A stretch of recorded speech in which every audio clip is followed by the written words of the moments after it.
ഈ രാഹുൽ ഗാന്ധിയെ കൊണ്ട് കേരളത്തിലെ കോൺഗ്രസ് നേതാക്കൾ തോറ്റു. കേരളത്തിലെ മുഖ്യ എതിരാളികളായ CPM-നെ പറ്റി രാഹുൽ ഗാന്ധി കുറ്റം പറയാത്തത് കേരളത്തിലെ കോൺഗ്രസ് നേതാക്കളെ വല്ലാതെ പ്രതിസന്ധിയിലാക്കുന്നു. രാഹുൽ ഗാന്ധി ഇടതുപക്ഷത്തെ പുകഴ്ത്തുന്നത് CPM-നെയും അലട്ടുന്നുണ്ട്. അതിനാൽ തന്നെ പ്രതിഷേധമായി CPM സംസ്ഥാന സെക്രട്ടറി കോടിയേരി ബാലകൃഷ്ണൻ തന്നെ രംഗത്തെത്തി.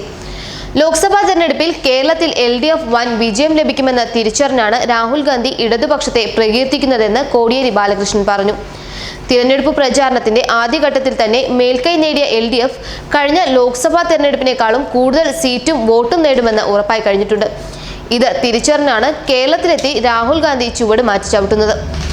ഇടതുപക്ഷത്തെ പ്രകീർത്തിക്കുന്നതും ഇതുകൊണ്ട് തന്നെ. ഇത് ജനങ്ങളെ കബളിപ്പിക്കലാണ്. ഇടതുപക്ഷവുമായി മത്സരിക്കുകയും പ്രകീർത്തിക്കുകയും ചെയ്യുന്നത് രാഹുൽ ഗാന്ധിയുടെയും കോൺഗ്രസിന്റെയും ഇരട്ടത്താപ്പാണ്.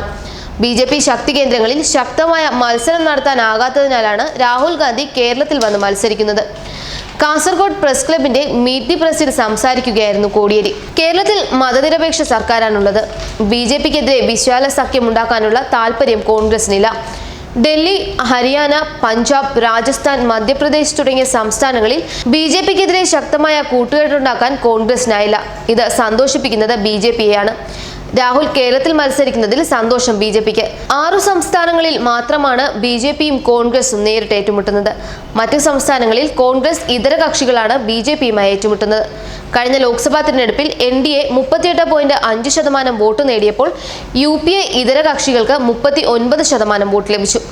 UPAക്ക് ലഭിച്ചത് 23% വോട്ട് മാത്രം. BJP കോൺഗ്രസ് ഇതര കക്ഷികൾ ശക്തി തെളിയിച്ചു. ഇത്തവണ ലോക്സഭാ തിരഞ്ഞെടുപ്പിൽ ആർക്കും ഭൂരിപക്ഷം ലഭിക്കില്ല.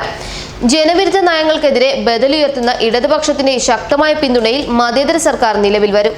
2004-ൽ വാജ്പേയി സർക്കാരിന്റെ അധികാരത്തിൽ നിന്നിറക്കാൻ കേരളം 18 സീറ്റുകൾ ഇടതുപക്ഷത്തിന് നൽകി. ലോക്സഭയിൽ 61 സീറ്റ് ലഭിച്ചു. ഇടതിന് വോട്ട് നൽകുന്നത് BJP സഹായിക്കലാകുമെന്ന വാദം 2004-ലെ അനുഭവമുള്ള കേരളത്തിലെ ജനങ്ങൾ വകവെക്കില്ല. തിരഞ്ഞെടുപ്പിന് ശേഷം BJP ഇതര സർക്കാർ ഉണ്ടാകുമെന്ന് കോടിയേരി പറഞ്ഞു.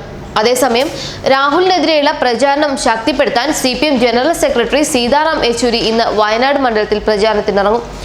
ബത്തേരിയിൽ രാവിലെ 10 മണിക്ക് നടക്കുന്ന പൊതുയോഗത്തിൽ LDF സ്ഥാനാർത്ഥി PP സുനീറിനൊപ്പം റോഡ് ഷോയിലും യെച്ചൂരി പങ്കെടുക്കും. ബത്തേരിയിലെ പരിപാടിക്ക് ശേഷം വണ്ടൂരിലും യെച്ചൂരിയുടെ പൊതുയോഗമുണ്ട്. കേന്ദ്ര നേതാക്കളുടെ പര്യടനത്തെക്കുറിച്ച് CPM സംസ്ഥാന കമ്മിറ്റി തയ്യാറാക്കിയ പട്ടികയിൽ വയനാട്ടിൽ ആദ്യം യെച്ചൂരിയെ ഉൾപ്പെടുത്തിയിരുന്നില്ല. പിന്നീടാണ് യെച്ചൂരി വരുമെന്ന തീരുമാനമുണ്ടായത്. ന്യൂസ് ഡെസ്ക് മലയാളി വാർത്ത.